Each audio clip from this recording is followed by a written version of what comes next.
Avant d'aller plus loin dans les fonctions de l'IA, on va aller configurer quelques fenêtres importantes pour pouvoir passer au reste de l'explication de l'utilisation de l'IA. Ici, vous avez Options. Vous cliquez dessus, puis vous allez avoir un paquet de petits menus qui apparaît sur la colonne de droite. On va commencer par cliquer la colonne générale ici. Ici, en haut, vous voyez que vous avez le profil que vous utilisez présentement. Vous pouvez lui donner un nom. Fait que vous sélectionnez le profil puis vous marquez le nom ici. Vous pouvez mettre une description si vous voulez. Moi, dans mon cas ici, c'est la configuration de l'IA que j'utilise avec mon observatoire automatisé à Val-des-Bois. Je l'ai appelé Planewave, c'est le nom de mon télescope. Ici, vous avez la possibilité d'avoir différents langages dans l'IA. Si vous êtes français, vous pouvez prendre ici l'IA en français. Tout va être en français ici. La plupart des boutons vont être en français. Moi, personnellement, je le garde en anglais pour la simple et bonne raison que la plupart des tutoriels sont en anglais. Pour comprendre les termes d'un tutoriel, il faut l'utiliser en anglais. Sinon, ça devient compliqué de comprendre les termes français, anglais, tout ça. Moi, ce que j'ai fait, j'ai laissé ça en anglais. Mais si vous voulez le mettre en français, c'est ici dans le langage, vous pouvez le mettre. Vous pouvez également changer la fonte du texte, ici. Moi, je ne touche pas. Ici, c'est important. On va voir dans Framing ici, parce qu'on va parler du Framing. On va avoir parmi les choix d'images sources. On a ici Offline SkyMap, ici. Ce que ça fait, l'Offline SkyMap, c'est que ça vous donne une série d'images qui sont installées sur votre disque dur et vous n'avez pas besoin d'Internet pour aller faire vos recherches de cibles. Exemple, si j'ai pris un GC 45x5, puis je clique Load Image ici, mais il a quasiment été chercher mon image instantanément. On y reviendra en détail plus tard, mais cette base de données-là, vous allez la chercher sur Internet. Si vous allez ici sur le site de l'IA, dans Download ici, vous avez complètement en bas ici, Offline SkyMap Cache 3.3 GB. Ça, c'est pas obligatoire de le faire. Si vous préférez l'utiliser par Internet, vous pouvez le faire. Mais si vous êtes, exemple, en camping ou en nomade, et vous voulez chercher des sites, vous avez intérêt peut-être à l'installer. Vous cliquez ici le bouton. Vous allez avoir ici dans votre item téléchargement ou download le fichier Framing Assistant Cache Full. Si vous cliquez dessus, vous avez un ensemble d'images qui contient ici. On voit ici, si j'ai cliqué différentes images, on voit apparaître ici dans le logiciel les différentes images que contient le fichier database. Normalement, ce fichier-là, zip, vous décompressez tout ça ici, si vous allez voir Nina, dans le dossier ici qui est indiqué là. Vous pouvez y aller par les trois petits points. Puis moi, dans mon cas ici, c'est fait. Là, je l'ai téléchargé et je l'ai complètement intégré dans ce dossier-là. Et si je vais voir ici le dossier en question, que si vous allez sur votre disque dur, vous allez dans User, dans mon cas, je vais chercher mon nom, Application Data, Local, et là, vous cherchez Nina dans ça. Ici. Et là, vous allez ici, Framing Assistant Cache. Si vous cliquez dessus, vous allez avoir toutes vos images qui sont intégrées dans ça ici. C'est important d'aller mettre la base de données des images du Framing Assistant Cache dans le répertoire, mais il faut vous indiquer ici le nom du répertoire. Vous n'êtes pas obligé de prendre celui qui donne. Vous pouvez le mettre ce que vous voulez. Moi, j'ai l'habitude de de tout mettre dans le dossier Documents ici. J'ai Nina qui apparaît dans ça ici.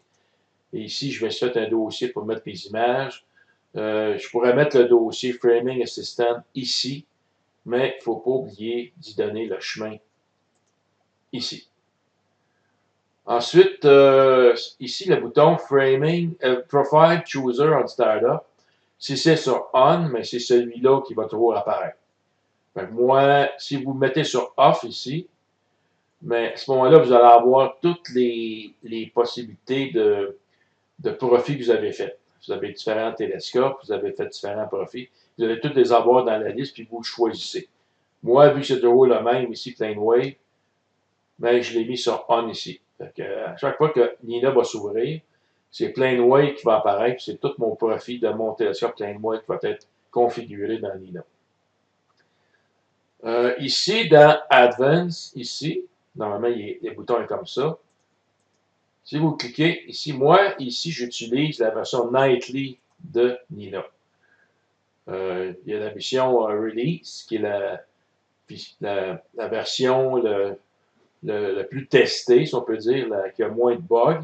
Moi, je préfère la Nightly. Je reçois beaucoup de mises à jour, mais par contre, il y a beaucoup plus de fonctions dans la Nightly que là dans la version Release ici. Moi, je vous conseille de le laisser sur Nightly pour avoir accès. Les mises à jour vont apparaître en haut ici à droite. À chaque fois que vous avez une mise à jour, vous double-cliquez sur la mise à jour, puis elle va s'installer. Mais vous ne perdez pas du tout vos configurations. Ça ne vous pas à vous inquiéter pour ça. Bon, ici, moi, je n'ai pas changé grand-chose ici. C'est la valeur par défaut que j'utilise. Maintenant, ici, ce qui est intéressant, c'est que c'est possible d'utiliser différents aspects de Nina. Vous avez ici le primer color scheme, ça c'est l'écran. Puis vous avez l'alternative ici. Et vous avez des presets ici. Vous avez plein de presets que vous pouvez essayer. Vous simplement vous en sélectionnez un, vous cliquez dessus. Et là, vous allez avoir l'aspect que ça donne. Vous en avez d'autres ici. Bon, voilà ce que ça donne. Moi, si je prends l'exemple classique ici, ce qui est avantageux, vous avez également l'alternative ici. Et vous retrouvez les mêmes presets, puis vous pouvez également, ici dans Alternate Custom, vous pouvez configurer chacune des fenêtres ici à votre guise. Puis il y a également la possibilité de choisir un deuxième aspect qui vous convient. Par exemple, ici, si j'en choisis un, si je prends le Light, bon, ça c'est celui que je préfère. Puis le deuxième, Persien, si je regarde Persien, puis je le mets ici, c'est le cinquième ici, ça c'est l'aspect qui va apparaître à l'écran, un peu plus foncé. C'est plus facile des fois d'avoir l'inscription ici dans le fond, dans le background du programme. Vous pouvez prendre un color scheme ici, et dans l'alternative ici, vous pouvez en choisir un autre. Puis ce qui est intéressant, vous avez ici le petit bouton Toggle Color to Alternative Color Scheme. Par exemple, moi, par défaut, c'est le schéma, l'aspect de Nina que j'aime voir à l'écran. Mais j'ai également choisi le Persien ici comme alternative. Si je clique dessus le bouton, c'est l'alternative ici qui va apparaître à l'écran. Voilà. Donc, exemple ici, PlaneWave Copy. On voit mieux que le Color Scheme ici qu'avec l'autre Light. Exemple, si je le remets sur Light, on voit qu'on a la difficulté à lire parce que ici, l'arrière-plan est comme bleu foncé, puis on a une écriture noire. C'est difficile à lire. Fait que des fois, il faut toujours d'aller cliquer à côté pour voir. Par contre, si je le change pour l'autre, ben là, c'est plus facile. Fait que c'est à vous de décider quel color scheme vous voulez choisir dans l'écran. On clique le bouton ici pour revenir au premier. Ici, vous avez le bouton Open Manual Online. Vous cliquez dessus. Vous avez une explication des principales fonctions de Nina. Vous pouvez avoir toute l'information sur ça. Vous avez un Quick Start ici. Ça, c'est comment fonctionner rapidement, comment partir une séquence, tout ça, c'est en anglais. Ici, le séquenceur, si vous voulez savoir comment il fonctionne, on clique sur ça ici. Et vous avez ici le bouton à propos de Nina. Ça, c'est la version de Nina que vous avez présentement. Moi, j'ai cette version-là ici. Et là, vous avez des liens pour aller chercher la documentation euh, plus approfondie du logiciel. N'oubliez pas que si vous allez sur le site de Nina, vous pouvez aller chercher le offline manuel qui vous donne toute l'information sur les fonctions de Nina. Vous allez avoir 240 pages d'informations, mais ça se lit quand même assez bien, hein, parce qu'il y a beaucoup de photos avec explications. Donc, vous pouvez aller chercher le manuel offline ici et consulter pour apprendre à utiliser Nina. Bon, maintenant, on a vu cette page-là. En général, on n'a pas grand-chose à changer. Ça ici, Plugin Repositories, on ne touche pas à ça. Ça, c'est pour les plugins ici. Fait que laissez ça tel quel, sans problème. Important ici, astrométrie. C'est important d'entrer votre latitude, longitude et l'élévation de votre site. Utilisez à ce moment-là un GPS qui va vous donner ça en détail. Vous pouvez également aller chercher ici sur une carte du monde. Ça vous indique un peu où est votre site. Donc, moi, je suis ici. Mon observatoire est ici dans l'ouest, sud-ouest du Québec. On est dans l'Outaouais, comme on dit. Et important aussi, ça c'est quand même facultatif, bien, pour identifier votre site, bien, moi je l'ai appelé par mon nom, l'observatoire, c'est le code 819 qui est le Minor Planet Center. J'ai fait des recherches d'astéroïdes dans le passé. J'ai un numéro de code 819 pour mon observatoire à Val-des-Bois. Puis l'endroit où je suis, c'est Val-des-Bois, comme je vous l'ai expliqué ici. C'est où sur la Terre? C'est ici. C'est ici qui est mon observatoire. Bon, ceci dit, on va aller maintenant Imaging ici. Dans Imaging, c'est important de marquer ici l'endroit où vous allez mettre vos images. Fait que moi, comme je vous ai expliqué tantôt, je le mets dans un même répertoire. C'est que dans Documents, quand vous installez Nina, il vous crée un dossier Nina. Et là, vous pouvez en rajouter. Fait que moi, j'ai rajouté un dossier qui s'appelle Images. Et quand je vais prendre mes images, ils vont toutes aller là. Fait que j'ai pas. C'est très simple à aller les chercher. Fait que je vais dans Documents, Nina, Images. Ils sont toutes là. Puis vous pouvez faire pareil ici.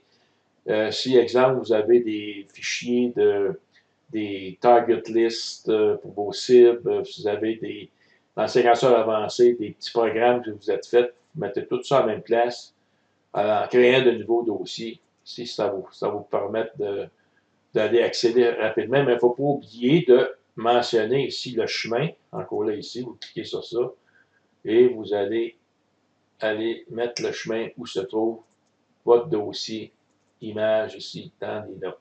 Select folder. Et là, vous l'avez ici. Où est-ce que ça s'en va? Ici, vous pouvez donner des noms particuliers à vos images. Ici, vous avez des codes. Exemple, ici, si vous mettez le signe $, marquez la date et fini par deux fois l'icône signe du dollar, bien, ça va vous mettre la date ici. Donc, moi, ici, j'ai fait ici les codes, ici, qui correspondent au nom d'objet. Si c'est une image dark, bias ou light. Le filtre, ici, c'est un filtre L luminance. Ici, la température. Ici, c'est la température.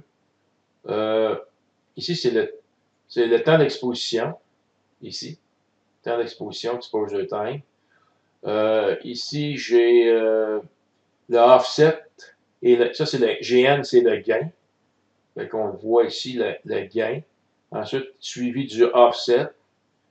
Ensuite, j'ai le binning 1 par 1 ici, et j'ai le numéro séquentiel de l'image à la fin. Fait que si on regarde ici, ça donne ça pour mes noms d'images.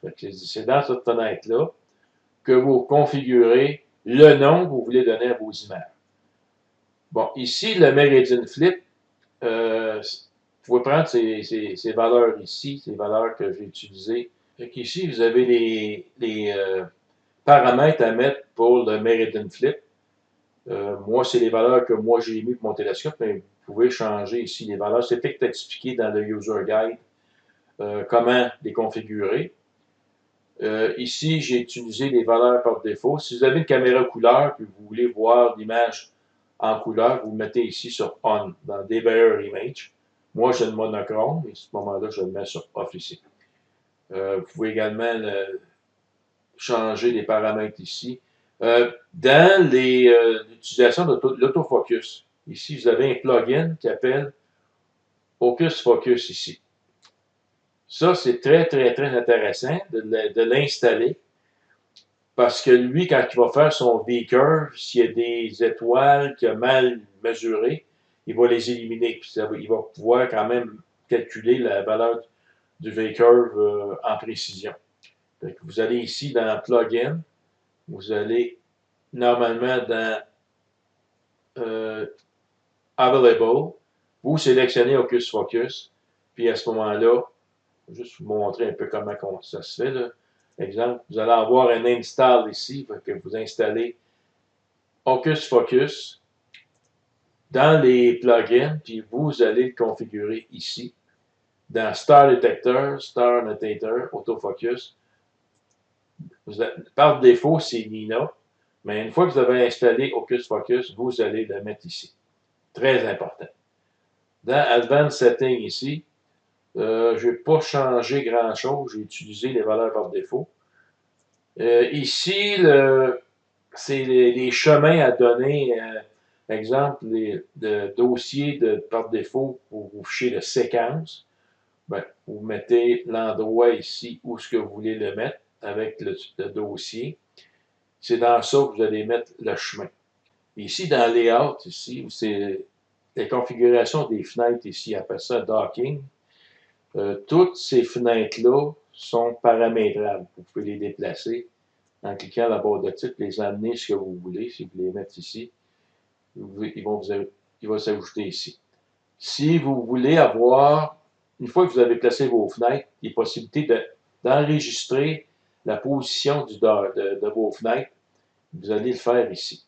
Fait que Reset Layout, ça c'est les valeurs par défaut. Vous cliquez sur le bouton ici, ça va vous amener les fenêtres telles qu'ils étaient à l'origine dans Nina.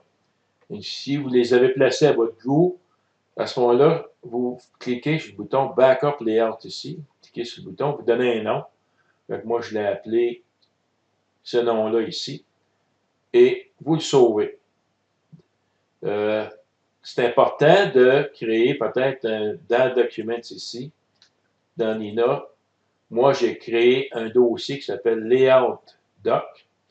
Et si je mets dans ce dossier-là toutes les configurations de mes fenêtres. C'est dans ça que je vais aller le chercher. Exemple, ici, je vais juste se déplacer.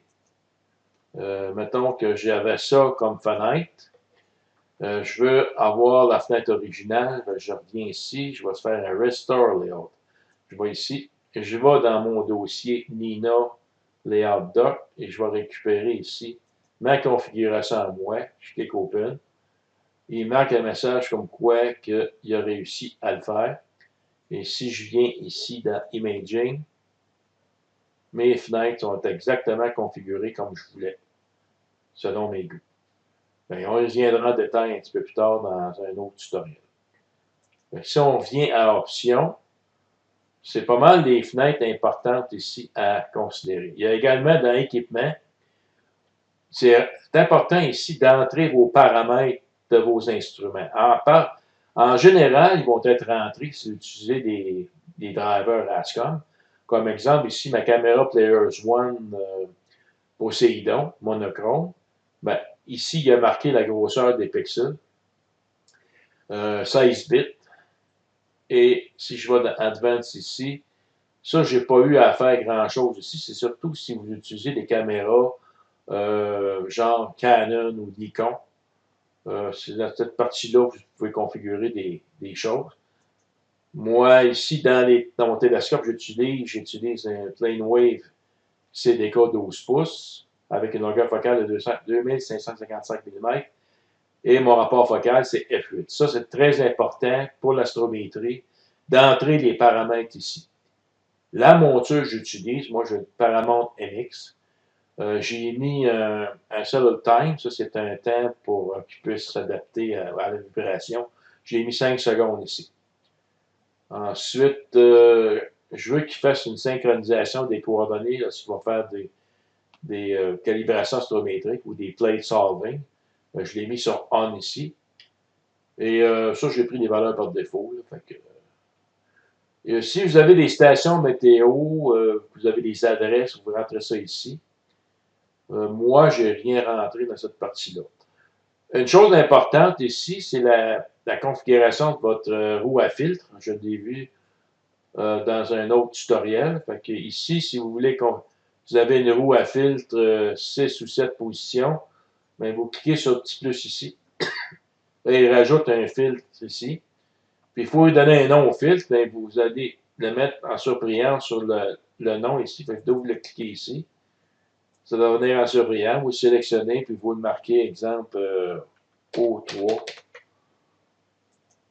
Et votre filtre ici est identifié selon la roue. Si vous voulez l'effacer, vous le sélectionnez, cliquez sur la petite poubelle ici. Ici, vous pouvez désengager le guiding durant le filter change. Fait que vous pouvez mettre soit à on ou à off. Moi, je vais le laisser à off ici. Dans les logiciels de Planétarium, ça c'est important, Nina supporte tous ces logiciels-là. Carte du ciel, Stellarium, The SkyX et ces autres-là. Moi, j'utilise personnellement The SkyX Pro, sont des 4 bits, mais vous pouvez aller chercher des logiciels gratuits de carte du ciel et de Stellarium.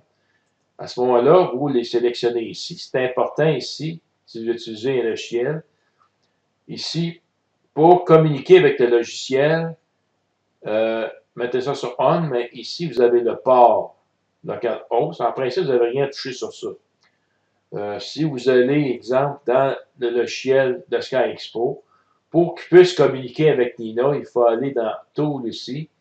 On a un endroit qui appelle TCP Server. Ça, vérifiez avec Stellarium et Carte du ciel s'il y a cette fonction-là. Puis il faut le cliquer sur, faut le cocher ici pour qu'il puisse communiquer avec. Fait qu'ici, je suis sur le port 3040 dans le TCP serveur ici. Il faut vérifier dans Nina si je suis sur le même port. Localhost 3040, c'est correct. Fait qu'en principe, je peux communiquer facilement avec mon logiciel à l'intérieur dans Nina, c'est-à-dire que si je sélectionne une cible dans mon logiciel à l'intérieur de SkyX dans mon cas, ben, automatiquement, il va pouvoir se transférer ici dans le framing en touchant le petit bouton ici, Get Coordinates from Planetarium. Donc, ça, on va regarder en détail lorsqu'on va faire la sélection des cibles à ajouter dans Nina. Ici, dans ASCAM, dans le paquet Discovery, c'est les valeurs par défaut. Moi, je n'ai rien touché à ça du tout. Ce qui est important dans ça ici, c'est configurer votre logiciel à l'intérieur. Ne pas oublier d'aller cocher le TCP serveur dans le logiciel même. Configurez votre roue à fil pour mettre les fils que vous utilisez. Ici, je vais enlever le 7 parce que je n'utilise pas. Le 6 aussi. J'ai 5 filtres dans ma roue à fil, L, RGB et à chaque fois 3 nanomètres.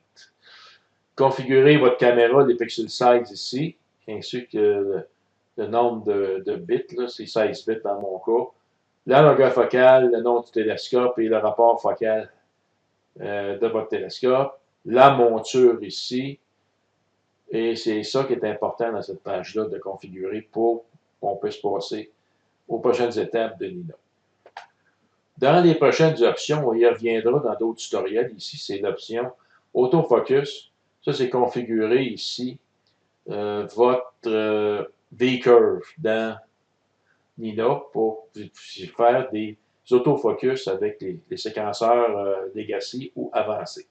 On y repasse plus tard. Alors, l'observatoire ici, si vous avez un observatoire, vous avez possibilité de configurer l'observatoire si vous avez un dôme automatisé ou si vous avez un toit qui s'ouvre avec, un exemple, un moteur de porte de garage, comme dans mon cas de mes deux observatoires. Moi, les seules choses que j'ai faites dans cette page-là, surtout ici, faire que la monture avant fermer le toit, mettez ça sur On.